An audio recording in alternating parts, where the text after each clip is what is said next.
Alors quand on parle de développement, on ne parle pas de croissance, on parle du bien-être des personnes.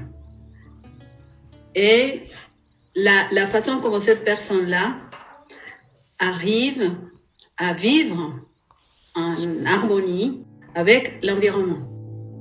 L'idée, c'est de dire comment on peut réfléchir à garantir que les gens trouvent un environnement qui puisse garantir ces droits.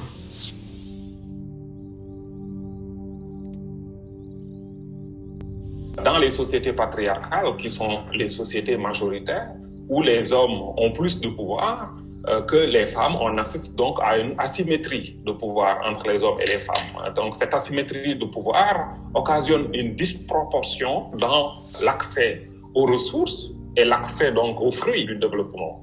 Alors, penser le genre, c'est penser un rééquilibrage de cette asymétrie de pouvoir qui, dans les sociétés patriarcales, est à la faveur des hommes.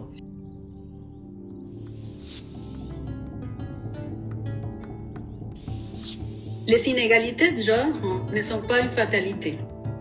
Les changements sont possibles. On a des exemples de beaucoup de pays dans lesquels les femmes, peu à peu, ont commencé à avoir des droits politiques, une représentation aussi politique, plus de responsabilités économiques, un rôle différent de la famille, etc. Alors, les sociétés changent, les sociétés évoluent, mais il est nécessaire un engagement tant personnel qu'institutionnel et politique pour mener à bien ces changements.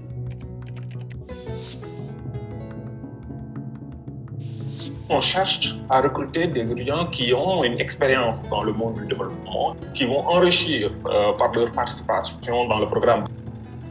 Ils viennent d'horizons divers, mais principalement d'Afrique. Souvent, ils sont des Africains ou alors ils travaillent en Afrique. Il y a beaucoup d'Européens, mais qui travaillent en Afrique. Et c'est ça qui fait véritablement le fait que dans ce programme, nous sommes tous des acteurs, mais des acteurs de la construction d'une vision transformatrice des inégalités de genre.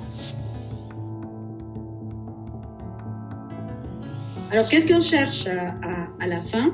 C'est vraiment que les effets de la formation ne seulement aillent au niveau des renforcements des compétences des personnes en formation, mais qu'ils arrivent à travers cette formation à changer les stratégies, les politiques et les programmes à différents niveaux. Au niveau des ONG, au niveau des secteurs privés et au niveau des secteurs publics.